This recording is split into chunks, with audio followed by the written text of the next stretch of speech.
95-96 беше многу убава година, двете години убави за македонскиот спорт, поготово конкретно за борењето. Борењето тогаш доби една своја голема мотивација, екипно да стане европски првак, значи во купот на шампионите. Финалето се одржа во Радовиш, при многу публика, при многу навивање, при емоции на публиката и надвор од Радовиш и надвор од целокупниот регион на Македонија. Бучим стана европски првак. Еве го и конечниот пласман. Бучим јака од Европа, светски шампион. На второ место Девид. Потоа имаше континентално првенство светско од 4 континента, од Азија, Јапонија, од Африка, Нигерија, од Америка исто така и Бучим стана светски клубски првак. Тие надпревари беа многу значени затоа што имаше доволно публика, многу манифестации, потоа телевизиски преноси, имаше многу жустри борби, одлучуваа моменти, можда делови од секунди, поени и така натаму. И така Бучим стана стварно голем клуб, светски и европски шампион. Беше голема еуфорија у сала, славење, цело Радовиш славеше, Македонија славеше, затоа што повеќе градови имаме и од скопски борачи представници, и од Кочани, и од Штип. Тоа беше стварно македонска, права македонска веселба и прав македонски успех за спортот.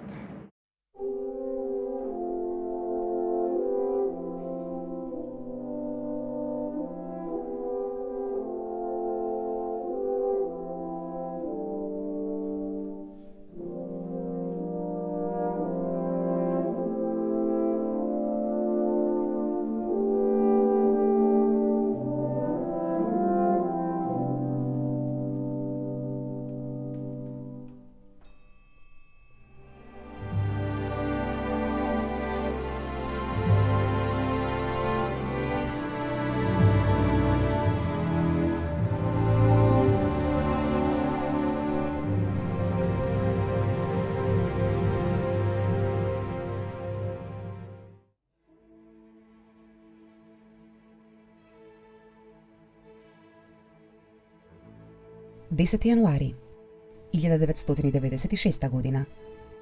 Република Македонија и покрај сите обструкции што ги доживува од официјален Брисел, воспоставува дипломатски односи со Европската Унија, што претпоставува официјално вклучување на нашата земја во сите европски текови.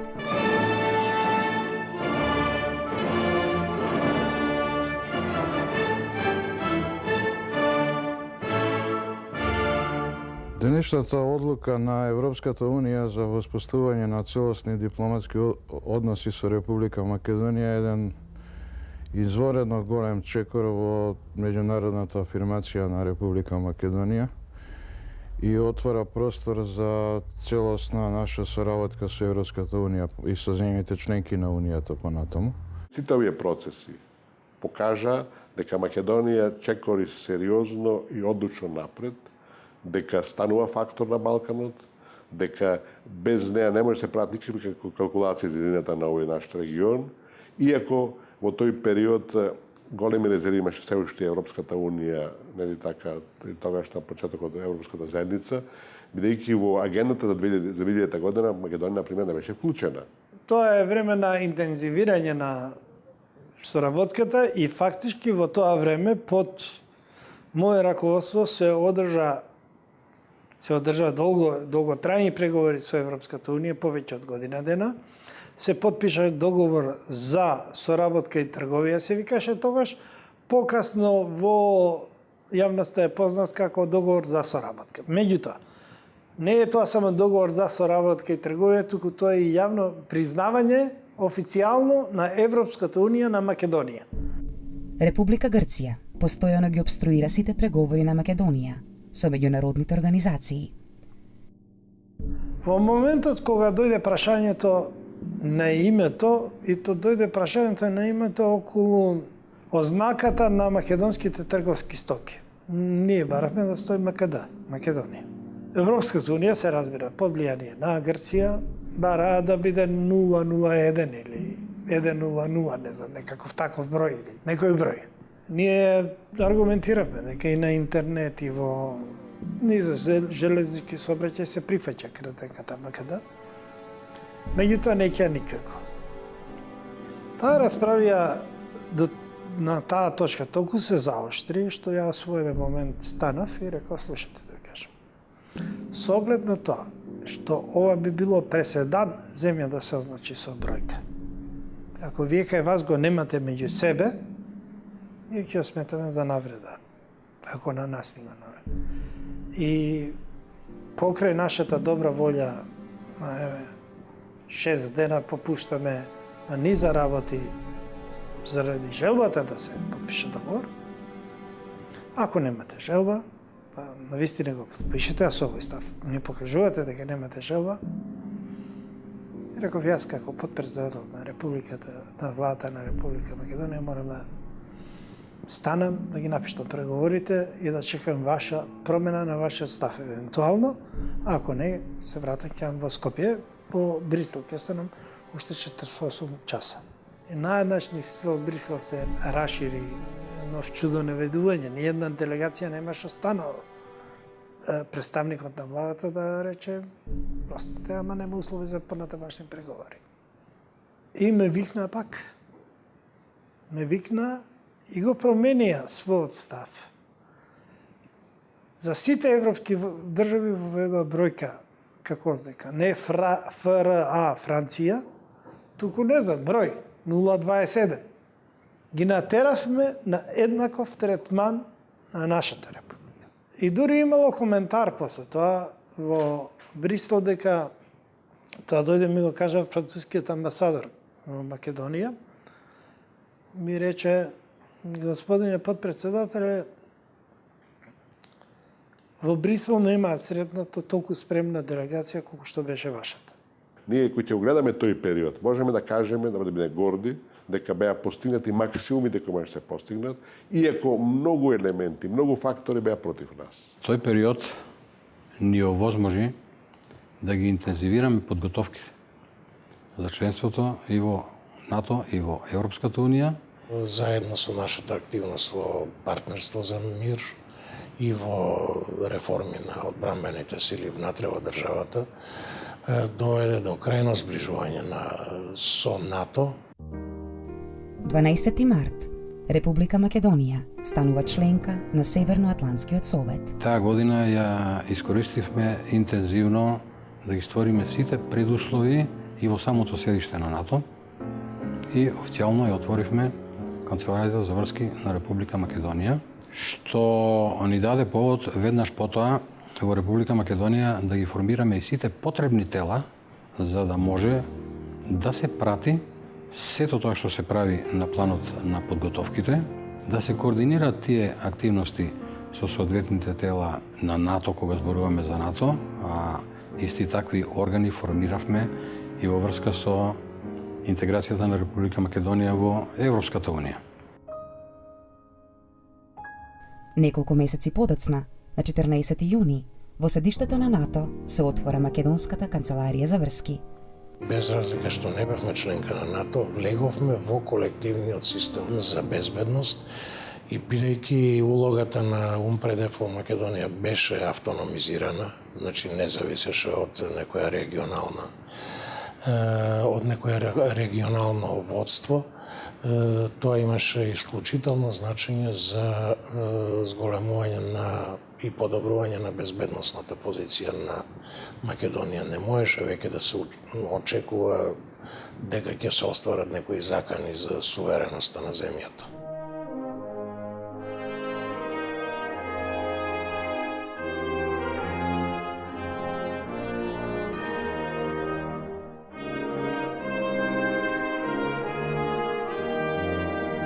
Република Македонија за кратко време успеа да воспостави дипломатски односи со голем број на земји и во тој период тоа што посебно беше важно за нас заради поддршката која што имавме од Соединетите Американски држави, што дојде до целосно воспоставување на дипломатските односи со Соединетите Американски држави со отварањето на нивната амбасада во Скопје.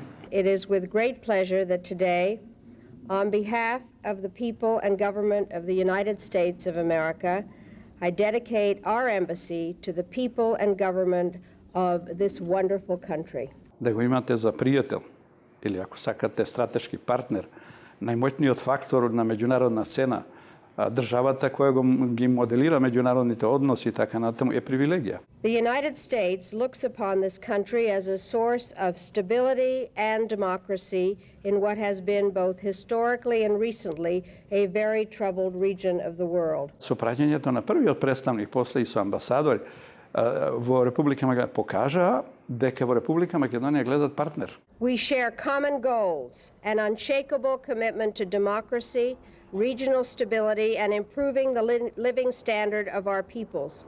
The opening of this embassy is a clear demonstration of United States support and a strong symbol of our closeness.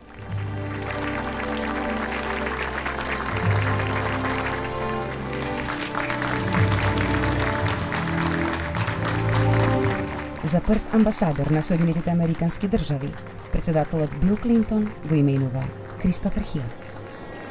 Hvala za vašето присуство.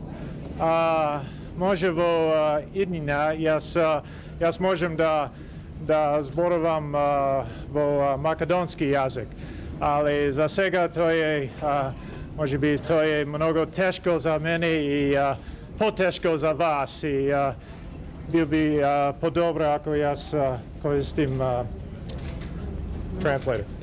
Do you want me to translate this in English or? No, that's right. Владата на премиерот Црвенковски се оглушуваше на критиките во јавноста за масовното кршење на законот при спроведувањето на приватизацијата. Скандалите продолжуваат и во 1996 година. Менаџерските тимови од приватизираните предпријатија преку моделот менаџерски откуп, Скопска пивара, Македонија Турист, Алкалоид и други го пропуштаат рокот за уплата на првата рата кон државата, 31 март. Државата не превзема никакви санкции за ваквиот пропуст, кој е на штета на државната каса. Постои стереотип, особено кај обичните граѓани, дека не само што моделот беше погрешен, лош, неуспешен, ами дека целата приватизација беше криминална. Во изборот на моделот на приватизацијата се луташе што од незнаење, што од големи меркантилни потреби на политичките елити во тоа време, осознавајќи дека е дојдено времето да во тој распад се искористи многу и за лични и за партиски потреби, што на некој начин и се случи, а последиците ги чувствуваме и до денешен ден. Целиот овој проблем и сите тие комплексни прашања врзани за приватизацијата кај нас, како што впрочем и во други земји во транзиција, е крајно политизиран. Кон крајот на 95 година веќе почна да се чувствува дека политичките партии треба малку и да профитираат од тој процес. Треба малку и нешто да остане, да кажем, некое влијание, ако ништо друго, да не туку тамо технички се распореди имотот, капиталот и после што преме. Што ќе биде после со политиката, од каде таа ќе се финансира, од каде извори ќе најде. Контролната институција беше предвидена во законот да биде службата за општествено книговодство. Ни за политички структури, може би несвесно, меѓутоа ни за истопанственици притискаа страшно да се укине службата за општествена контрола. После неколку месеци беше укината. Тоа значи, вие градите закон дека контролната служба е службата за општествено книговодство. Наеднаш укинувате службата. И тука почна да се наметнуваат одредени политички интереси да партиите, особено оние кои што беа во владеачката коалиција, почна да си ги наметнуваат своите ставови се по-интензивно и по-интензивно и веќе почна да се чувствува. Набргу станува јасно во која насока ќе се одвиваат нештата. Повторно, наместо со готови пари, плаќањето се овозможува со државни обврзници. Државата емитира обврзници во износ од 130 милиони германски марки, кои им ги распределува на банките во процесот на нивна санација. Овие обврзници банките ги продаваат на менаџерските тимови со попуст од 50% и со нив ги покриваат обврските спрема Агенцијата за приватизација. Јас сум Борче Трајковски, познат транзицијски бизнисмен. во јавноста познат по собствената автобиографска приказна, наречена Од Осака до Дижонска. И кога се објаснувам себе си, обично кога ме прашуваат што образование имам, велам дека сум банкротиран транзицијски бизнисмен. Предпријатијата, обштествените предпријатија на многу едноставен начин со пререгистрација преоѓаат во акционерски друштва. Вредноста на акциите се уште не е позната. Значи проценителите се уште не стапнале во фаза на проценка на некаков винот, меѓутоа друштвата веќе се акционерски. Во Законот за трговски друштва, се сеќавам уште добро, член 292, беше предвидено да секој кој што веќе има стекнато акција, тоа беа најчесто оние по моделот на Анте Марковиќ, што на самиот почеток почна па застана, секој кој што има било какви акции, прво мора да му ги понуди на менеджмент тимот, па ако менеджмент тимот го одбие, дури тогаш може да ги понуди на берзата. Тоа не само што беше пречка за развојот на берзата. Јас тоа го истражував како брокер, бидејќи немавме клиенти, затоа што никој не можеше да дојде да продаде акции, мораше прво да отиде на директорот, да му ги даде, па директорот ако не сака да ги купи, дури тогаш може да работникот или било кој акционер може да ги понуди на берза. Бројот на акциите е X единици, еве да речеме дека е 100 единици кај секоја таа фирма, меѓутоа вредноста на акциите се уште не беше позната. Битно беше да се игра со процентот во акциите, додека проценителите не го извршат она, да речат, сега оваа фабрика кошта во цигли, во профит остварен, мислам она кога се прави реална проценка, тоа е малце покомплицирана процедура и сега меѓутоа и дава вредност. Тогаш таа вредност се дели со бројот на акциите, кои се и секоја акција си има своја номинална вредност. И што направија? Значи, што беше тука криминално? Јас би рекол озаконето криминално. Го направија следното. Да може директорот и раководниот тим да си поканат ревизорска куќа, консултантска куќа, да им направи проценка. Значи, ние имаме здружување од самиот почеток. Точно се одредува кои консалтинг фирми ќе ги вршат тие трансформации. Точно се знае патеката како ќе се одвива целата таа процедура на трансформација и точно се знае колку време ќе трае. Тие правеа проценка на фирмата, колку таа вреди, најчесто далеку под нејзината вистинска вредност. Предпоставувам дека тука имало дилови затоа што зошто некој би правил толку ниска вредност ако нема некаков интерес од тоа.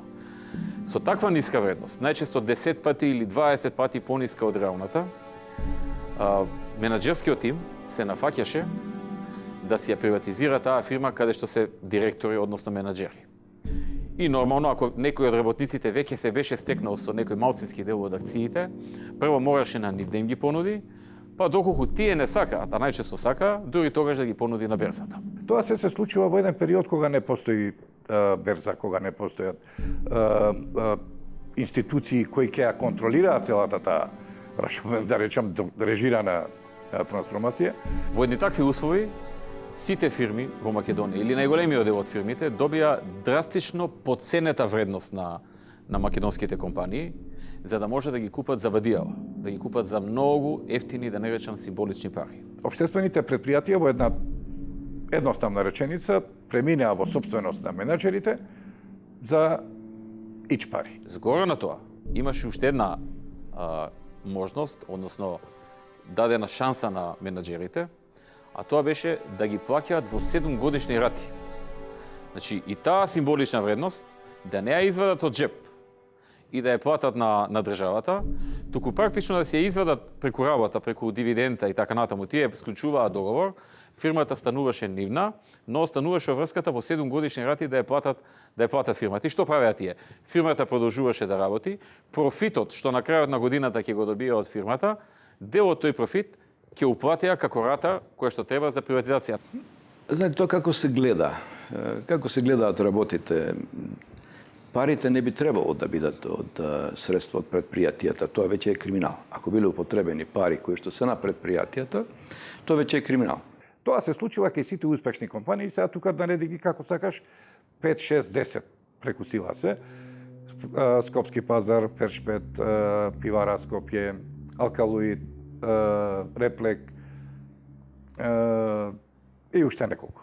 Во тој период парламентот немаше опозиција, власта поминуваше какви сака закони во парламентот и тие си поминаа закони од ваков тип, со кои што се си изведува законски. Во тој период главната спрега играше тајната полиција. Тајната полиција беше кариката која ги спојуваше политичарите и овие што така наречени бизнисмени. Изведува така наречена законска приватизација, со која што практично за символични износи, понекогаш за никакви, бидејќи од самиот профит на фирмата ги плаќаа долговите кон државата, си ги присвоја фирмите и истераа огромен број на луѓе на улица. Одеднаш многу луѓе остануваат на улица, одеднаш многу фабрики се затвараат туку така. Као мула да не ги лази, никаква одговорност, никакво чувство за што со тие луѓе, што со тие фабрики кои, да речем, у тој период и имале судбината да бидат така наречени загубари. Официјалните податоци покажуваат дека вкупниот број на вработени во земјата забележа на тамошен пат од 4,5%, додека бројот на невработени се зголеми за цели 7,1%, со што достигна бројка од 229.000. Илјадници предпријатија се неликвидни, а за стотици се покренува стечајна постапка. Капацитетот за спроведување уреден стечај е очајно мал. Например, 6 стечајни управници воделе стечај во 700 предпријатија. Стечајниот судија Младен Божиновски директорувал со 325 предпријатија. Може би не е најглавниот проблем што за безпари ги земаа фирмите. И тоа е проблем, тоа не е фер, тоа не е коректно, тоа е плячка, законска плячка. Главниот проблем е што потоа тие менаџери не знаеја да ги водат фирмите и да отворат нови пазари. Многу малку во Македонија се зборува за вината на менаџерите. Што беше проблемот со менаџерите кога веќе фирмите им беа дадени како, приватизирани, за од тие фирми да не направат успешни приказни? Ги загубија источните пазари, каде што беа навикнале да работат до кај 91-2, додека не се раструи социјализмот во цел источен блок. Таму влезе приватниот капитал и таму они веќе не можеа да се снајдат, а не знаеа како да отворат нови пазари на запад. Менаџерите не направија политика како таа фирма сега како заедничка колективна приватна фирма да оди напред. Туку тие со тоа што имаа на почетокот мал дел на проценти, 1-2%, тие гледаат таа фирма како место кај што ќе го исцрпат капиталот од таа фирма, ќе направат други фирми, со можност после да се вратат да купат по големи делови или воопшто да ја пропаднат фирмата и воопшто да не се интересираат за таа фирма. Ги изгубија југословенските пазари. На запад не можеа да отворат пазар бидејќи повеќето од нив не ни говоре англиски јазик, дури ни елементарно не го познава англискиот јазик. И полека почнаа да си ја стеснуваат продажбата, односно пазарот. Штом им се намалуваше пазарот за продажба, а истовремено им се намалуваше производството. Бидејќи го намалуваа производството, мораа да отпуштаат. Оние 15 на фирми во Република Македонија кои успеа и на ваков начин да се приватизираат и денеска да бидат успешни приказни, се успешен дел од македонската приватизација. Меѓутоа, за жал, можам да кажем дека 90% од фирмите во Република Македонија со оваа приватизација пропадна, односно менаџерските екипи не беа подготвени да ги решат тие проблеми. Најголемиот проблем на приватизацијата е инсайдерскиот модел. Според тоа, главно постојните менаџери останаа собственици на фирмите, дел успеа добро да одат напред, да се преструктурираат, да се модернизираат, да воведат помодерни начини, системи на организација и на управување, да ја зголемат профитабилноста и така натаму, и тоа дел не успеа во тоа. Продолжува шверцот на сите видови стока и избегнувањето плаќање царински и даночни давачки при увозот. Најмногу се шверцува нафта, цигари, алкохолни пијалоци, кафе и други видови акцизна стока. Трпи државниот буџет, а за сметка на тоа неоправдано се богатат поединци.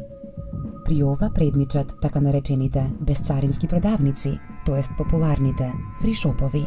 Се цени дека преку нив се остварува годишен промет меѓу 200 и 600 милиони германски марки. Си дозволам Овдека да говорам само за развојот на слободата на печатот, за демократските процеси говорам таму кај што пишувам и стварно не би сакал сега дека бидејќи не се кандидирам за некакви политички функции да правам никакви политички предоаја. 4 февруари. Со одлука на генералниот директор на МРТВ, Милпомени Корнети, инаку од редовите на Либералната партија, е разрешен директорот и главен и одговорен уредник на МТВ, Сашо Ордановски, поради, како што е наведено, грубо нарушување на утврдената програмска и уредувачка политика и непридржување на принципите за вистинито и објективно информирање. Разнишаните односи во коалицијата Сојуз за Македонија меѓу СДСМ и Либералната партија почнаа да добиваат и своји конкретни облици. Како реакција на тоа, председателот на Република Македонија, Киро Глигоров, се обиде да ја сочува коалицијата во интерес на стабилноста на земјата. Мојата намера да се обратам до јавноста на земјава е мотивирана од најновиот развој на внатрешната политичка состојба во Сојузот на Македонија.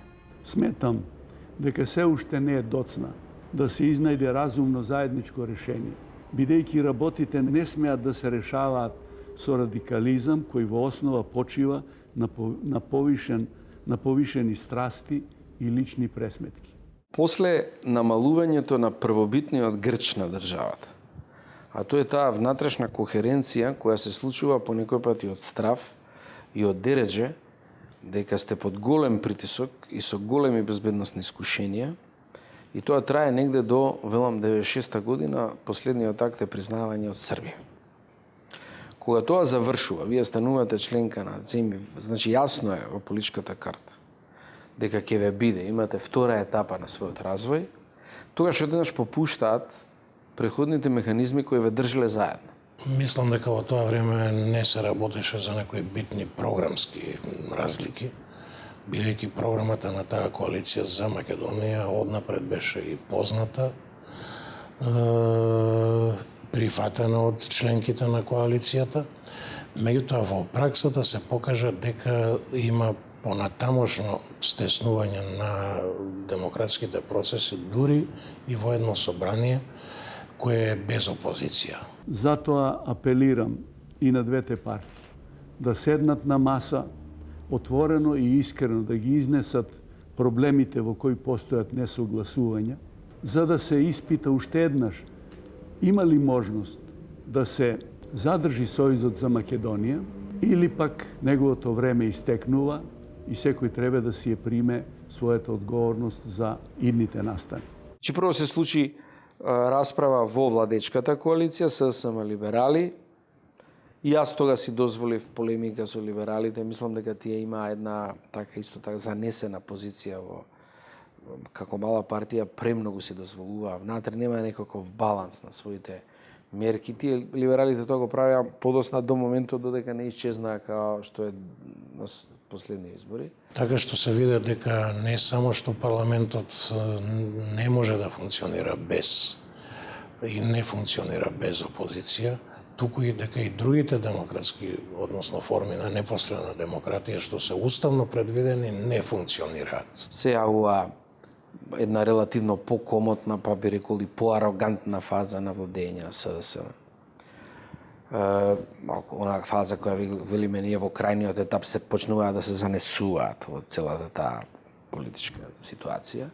Пратениците од сите пратенички групи на Сојузот за Македонија почнаа да се однесуваат и покомотно, и малце послободно, дури и малце поарогантно, и понекој пат да преземаат и некои протези кои што не беа сосема до крај промислени или некои би, можеби, намерно и смислено биле преземени.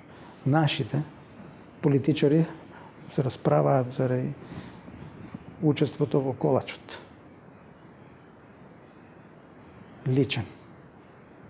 И колачот на групата. Коалицијата официјално се распадна на 10 февруари, кога премиерот Бранко Црвенковски го соопшти својот предлог за реконструкција на владиниот кабинет. Од предлогот кој го доставив за денешнава седница, сосема јасно се гледа дека новиот владин состав произлегува од три политички субјекти: Социјалдемократскиот сојуз на Македонија, Партијата за демократски просперитет и Социјалистичката партија на Македонија. Либералите ги немаше на списокот и тие си заминаа од извршната власт а нивните 4 министерски места беа поделени. Пратеничката група на Либералната партија повеќе не го поддржува Бранко Црвенковски като мандатор на Сојузот за Македонија за создавање на влада, како и неговиот предлог за состав на новата влада и предлогот на заменици министри. Кој е за, молам да крене рак. По 3-дневна жешка собраниска расправа, со многу тешки меѓусебни обвинувања меѓу довчерашните коалициони партнери на 23 февруари, со 83 гласа за, беше избрана новата влада на Република Македонија. 83 пратеници гласаа за.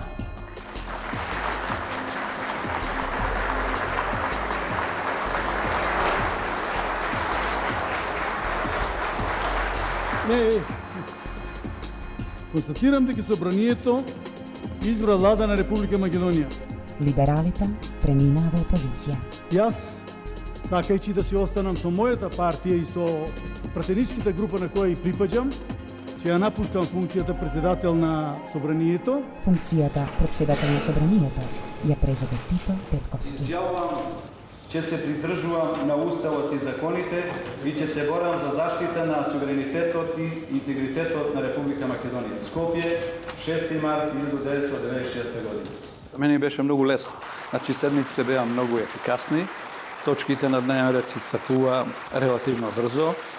Имаше апсолутно задоволство меѓу пратениците во тој момент да се работи. Но не е добро за развојот на демократијата. Вие ако немате опозиција, а немавме опозиција во тоа време, познатите причини, нели, заради бојкотот на ВМРО-ДПМН и Демократската партија на вториот круг од изборите, и мислам дека тоа практично таа лекција не ја научивме ни денес.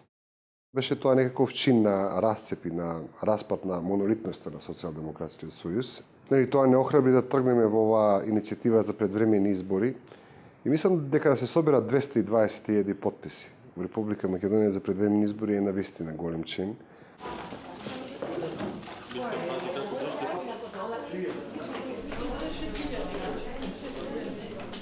Политичката сцена во Македонија во тие последни денови на март се разбранува. Опозицијските партии, ВМРО, ДПМН и Демократската партија започнаа со собирање 150.000 потписи за распишување референдум за предвремени парламентарни избори. Многу поголем елемент и многу посилен елемент што не тера да одиме со една ваква одлука е општата ситуација во која живее денеска македонскиот граѓанин, а со тоа и македонската држава. Немаше друг израз. Гледавме каде оди државата и гледавме дека практично се создава држава која треба да служи на една одредена олигархија, а не да биде сервис на граѓаните. Уставот на Република Македонија овозможуваше преку референдум, собирање на 150.000 потписи и закажување на референдум да се одлучи да се одржат предвремени избори. Денеска сакаме да обзнаниме дека акцијата за собирање 150.000 потписи започнува да се реализира од утре недела 24 март. Потписите се собираа преку ливчиња во 3 примероци, одбележани со сериски број. Ливчињата беа носени до домовите на граѓаните преку партиските активисти. Се решивме да собираме потписи. Јас бев еден од тие што собира. И морам да ви кажам дека тоа беше молскавично брзо. Граѓаните неверојатно добро и неверојатно мотивирано ја прифати иницијатива и собравме многу повеќе отколку што уставот предвидуваше и одиме сега да ги носиме. Успеавме да собереме повеќе од 220.000 потписи за само 4 дена.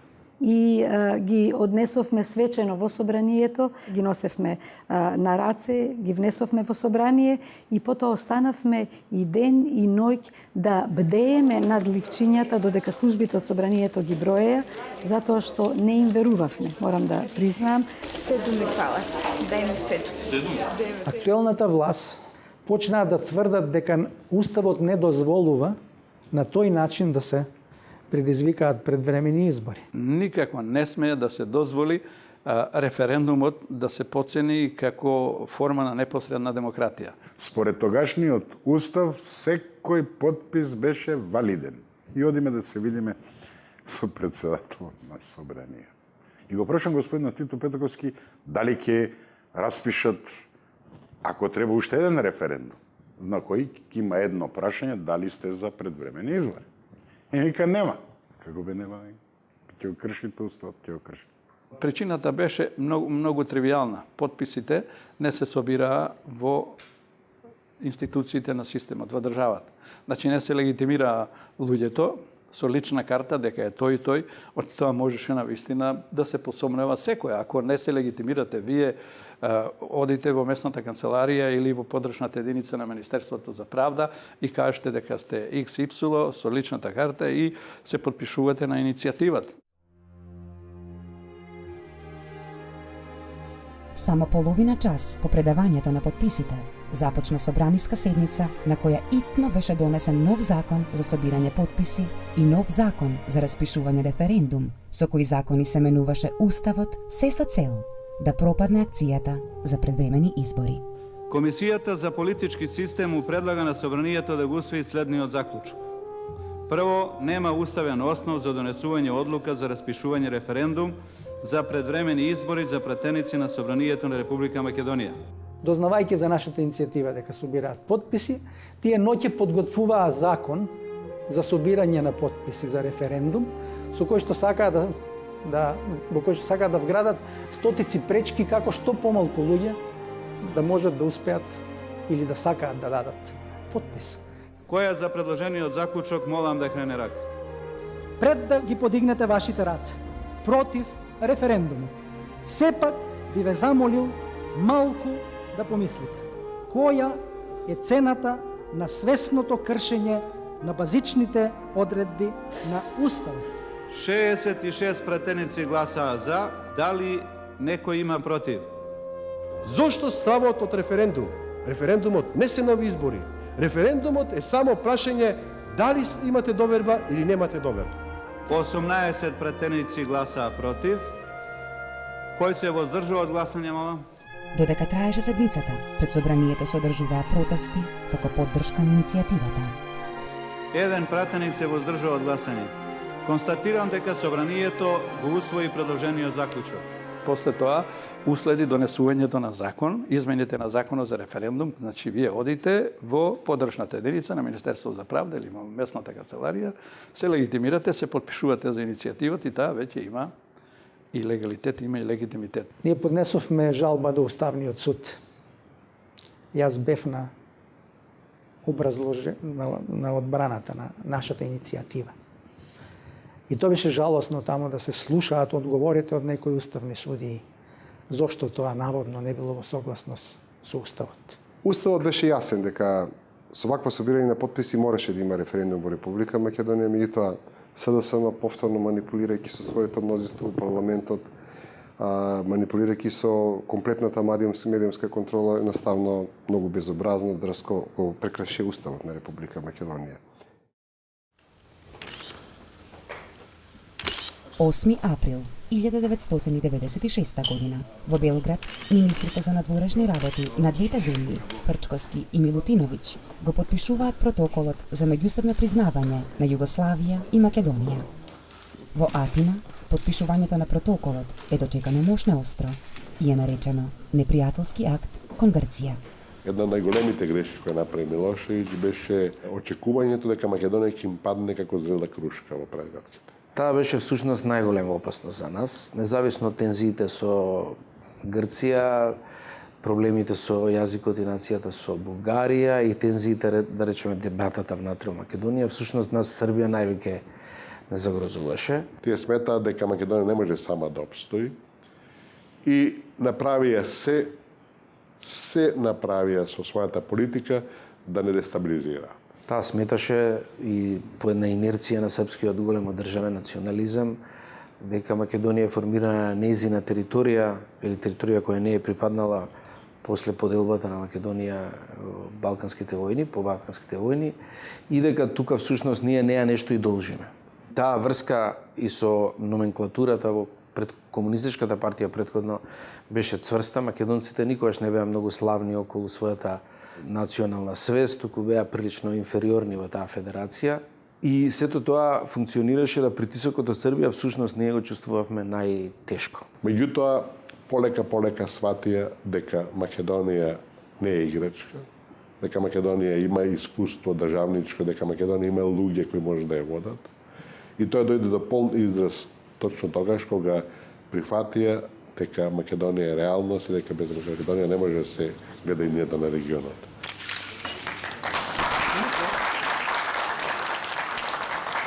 Денеска завршивме една добра работа, на еден нормален и достоинствен начин ги регулиравме базичните односи меѓу нашите две држави, отварајќи веројатно нова страница во историјата на односите на двете држави, Република Македонија и Југославија, и секако придонесувајќи за значајно стабилизирање и перспектива за развој на целиот регион. Ја бев многу млад тогаш, најмлад веројатно во таа политичка гарнитура. Немав ништо заедничко со традициите на неколку постари тука политичари значајни. Меѓутоа, за мене, сакам да кажам некој начин и од страна како го гледав тој проблем, немаше дилема во патриотската ориентација на политичката елита во Македонија.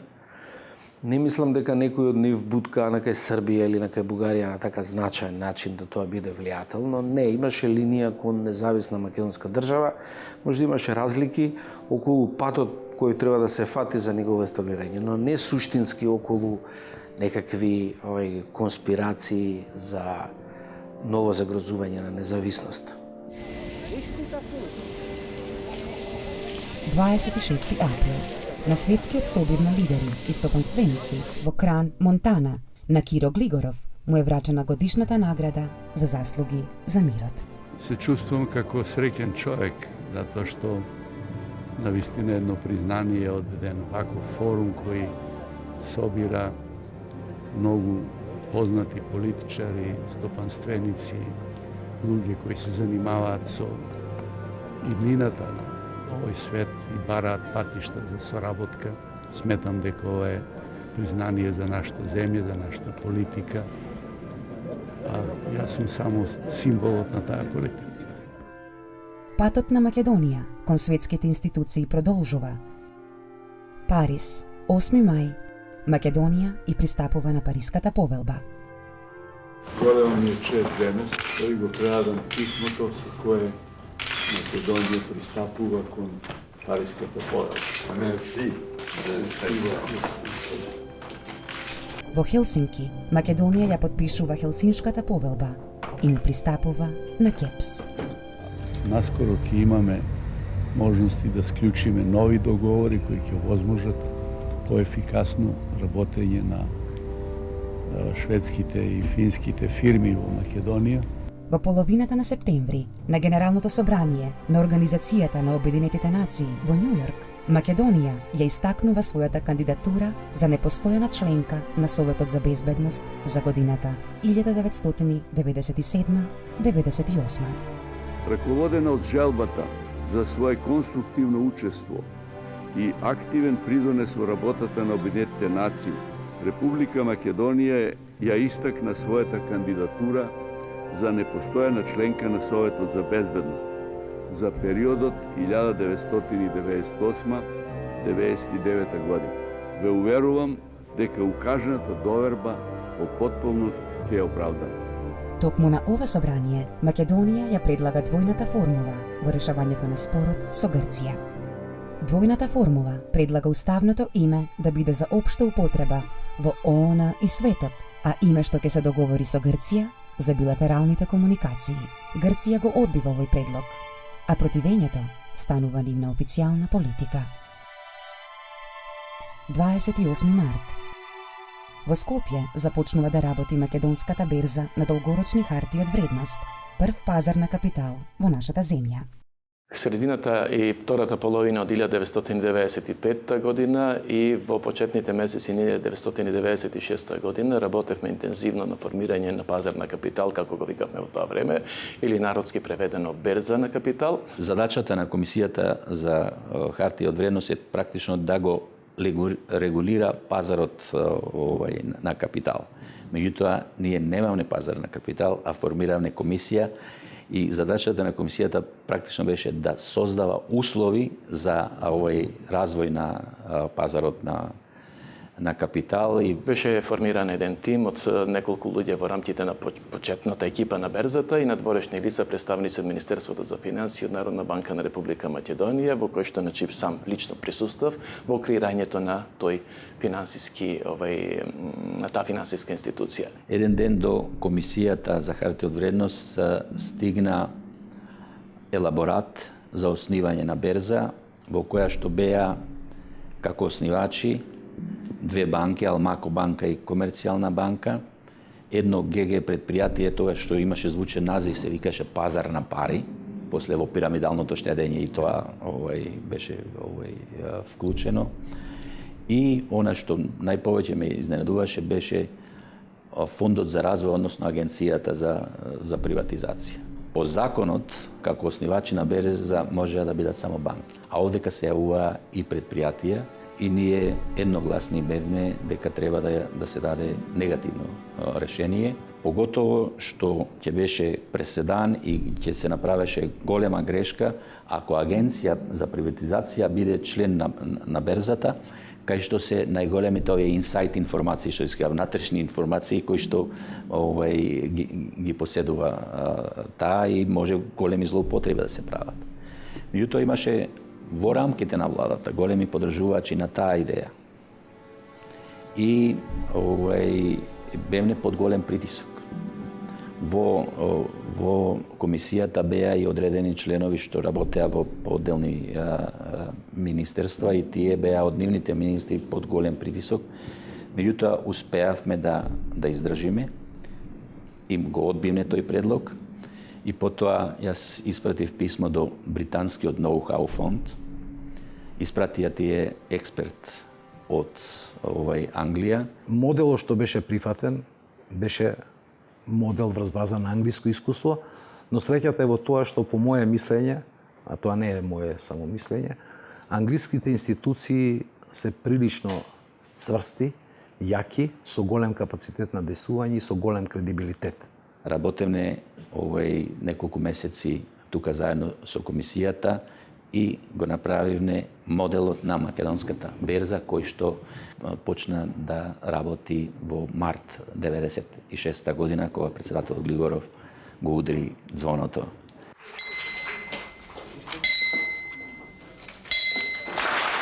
Јас сакам да ви го честитам овој ден кога започнува да работи една од најсензибилните организации за прометот на капиталот, за поддршка на приватната иницијатива, на собственоста, на пазарното однесување, на сите оние вредности кои сакаме да ги внесеме како трајни компоненти на нашата работа и нашето живење. Јас имав таа историска чест и гордост што успеав да ја направам првата трансакција на македонската берза, продавајќи акции од една од македонските фирми. Тоа не беа голем број на акции, многу мал број на акции беа, меѓутоа беше првата официјална трансакција помината преку македонската берза, каде што јас бев брокер од страната на продавачот.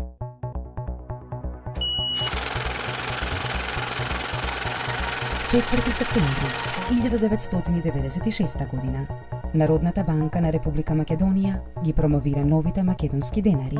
6 банкноти со апоенска структура од 10, 50, 100, 500, 1000 и 5000 денари. Практично оние што важат и денеска. Првите банкноти, ако се сеќавате, кога се воведе 92 година денарот, на нив немаше име. Стоеше 5, али нешто. Тоа немаше име затоа што тие се изработуваа во најголема тајна, а името мора да го даде парламентот на валутата. Ако се одеше во парламент за тоа, ќе се откриеше дека се припремаме за воведување и онда ќе имаше огромни последици по по македонската економија. Меѓу време направивме нови пари кои што има повеќе заштитни елементи и кои ќе беа пуштени во оптек на 9 мај 1993 година. И тие функционира во следните 3 години.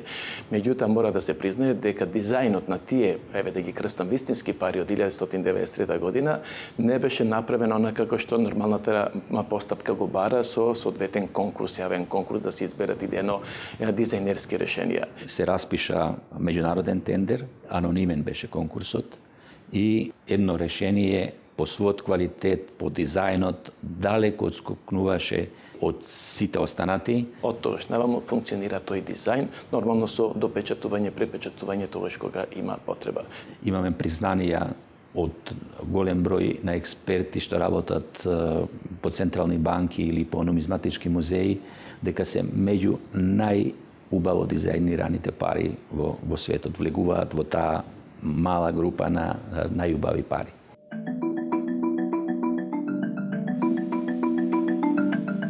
Осумнаесети октомври започнува изборната трка за освојување места во локалната власт. Вторите локални избори беа голема проверка, како за партиите од власта, така и за опозиционите. Силите се одмеруваат меѓу двата блока. Партиите на власт, СДСМ, ПДП и СП на едната страна, и ВМРО, ДПМНЕ, ДП и МАК конзервативна на другата.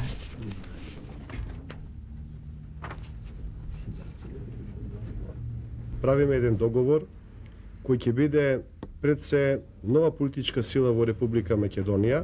Таа коалиција практично беше помош за враќање на политичката сцена на двете политички структури и тоа беше јасна порака дека ние сме тука, ги чекаме новите парламентарни избори и се подготвуваме за тие парламентарни избори. На тој начин се надеваме дека веројатноста за успех на овие локални избори, кои што ги сметаме за многу значајни, ќе биде навистина многу зголемена. Секој пат е важно да имате добар резултат на изборите. Се исполнуваат очекувањата на членството на симпатизерите. Доаѓате во ситуација да покажете дали сте ист како другите или сте различен. Да покажете дали тоа што го говорите, кога ќе дојдете во ситуација, дали го правите. Ние имаме економска програма за излез од кризата. Таа програма не се подпира на провинцијските стандарди што не турнаа во оваа беда. Ние мораме да се соочиме со реалноста дека Македонија не влегува во Европската заедница во наредните 10 или 15 години, тоа и самата Европска заедница ни го порачува. Незадоволството од влегувањето на СДСМ и нејзините партнери беше очигледно. Опозицијски кандидат за градоначалник на Скопје беше Ристо Пенов од Демократската партија. Најпрво нудиме јавност во нашето работење. Наместо досегашната практика, применета во целата држава, секој прибран денар во градската каса ќе биде ставен на јавен увид. Секој потрошен денар на јавен отчет. Не гласете за оние што зборуваат дека знаат, гласете за оние што покажаа дека знаат како се води држава. Социјалдемократите за градоначалник на Скопје го кандидираа Јовица Угриновски. Мојот однос кон Скопје и моето поимање на Скопје и на скопјани се противи на тоа да живееме во ваков град. Ве повикувам и на овие избори да ја дадете својата поддршка за кандидатите на Социјалдемократскиот сојуз на Македонија, за да можеме заедно со вас да продолжиме по овој пат, да создадеме подобра иднина за нас, за нашите семејства, за нашите деца. Тие што имаат во вака, нека гласат да остане вака. Тие што сакат промени, нека гласат за промени. Ако го сакате ово последно, треба да гласате за кандидатите на Либералната партија. Јас сум ви гаранција. Големи амбиции во својот кандидат за градоначалник на Скопје, Дарко Марковиќ, полагаше Либералната партија на Андов. Гледа ова ноемвриско сонце и ми кажува дека е отпочнат периодот на празнување за поквалитетен и посодржаен живот. Како независен кандидат во трката за градоначалник на главниот град се појави Љупчо Николовски Фуфо. кога се кандидирав, реков дека очекувам да ги добијам гласовите од скопјаните, така да и сега ќе го изјавам тоа, дека очекувам да ги добијам гласовите од скопјаните. И албанските ПДПА и НДП имаа високи амбиции и сакаа да ја урнат представата дека ПДП е најголемата партија на албанците во Македонија. Од 90-та година до 98 година се инсталираше во Македонија политички принцип дека во Македонија ВМРО ДПМН е Демократската партија или било кој друг, Демократска алтернатива и така натаму, не смее да владее. Локалните избори беа голема порека до актуелната влада дека едноставно народот не е задоволен од тоа што се случува во Македонија. Тогаш се направи просто промена во свеста на луѓето, рекоа па еве можело и поинаку. Локалните избори ќе останат запаметени поради инцидентите и повеќе кратното прегласување во битката за тетовски градоначалник, водена внатре во албанскиот политички блок. На изборите одржани на 17 ноември, по 2 изборни круга и со одзив на гласачи од околу 55%, СДСМ освои 54 градоначалнички места, а опозиционата коалиција 30. ПДП освои 14, а конкурентот ПДПА 5. Социјалдемократите беа задоволни од бројот на градоначалнички и советнички места, но задоволството го делеше и коалицијата, зашто нивните градоначалници и советници беа избрани во градските средини. Згора на тоа, и нивниот заеднички кандидат, Ристо Пенов, стана градоначалник на Скопје. За прв пат на опозицијата и се даде можност да покаже како ја практикува власта. И тоа прво владење на локално ниво беше полно со ентузијазам, полно со самопрегор во работата, не се штедевме деноноќно и имаше големи резултати. 96-та локалните избори покажаа дека кога би се одржале парламентарни избори, ако иницијативата беше прифатена, власта ќе ја загубеше својата позиција.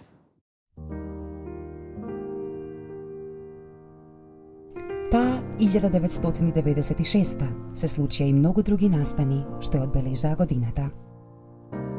На 24 јануари почина американскиот писател со македонско потекло Стојан Христов, сенатор на државата Вермонт, човекот кој сиот живот пишуваше за стариот крај и кој беше омилен писател на Френклин Рузвелт, а е првиот македонец кому му е изграден споменик на американска почва. На почетокот на март во Скопје почина третиот поглавар на возобновената Македонска православна црква, архиепископот Охридски и Македонски господин Гаврил, во чие време се случи издавањето на Библијата на македонски јазик. Истиот месец се појави првиот независен дневен весник во државата, весникот Дневник, кој се обврза дека ќе информира објективно и непристрасно, а започнува и функционирањето на првата мобилна телефонија. 15 дена по донесувањето на законот за Македонската академија на науките и уметностите, Ману беше примена за член на Асоцијацијата на Европските академии. На празникот Успение на Пресвета Богородица во дворот на Беровската црква Света Богородица од удар на гром загинаа 10 граѓани, а 40 се повредени. На 11 октомври пуштане во употреба магистралниот пат Тетово-Гостивар, а потпишан е договорот за изградба на браната Козјак. На 26 декември во селото Малкоец Кичевско умре Сајко Митревски, најстариот македонец, кој доживеа 110 години.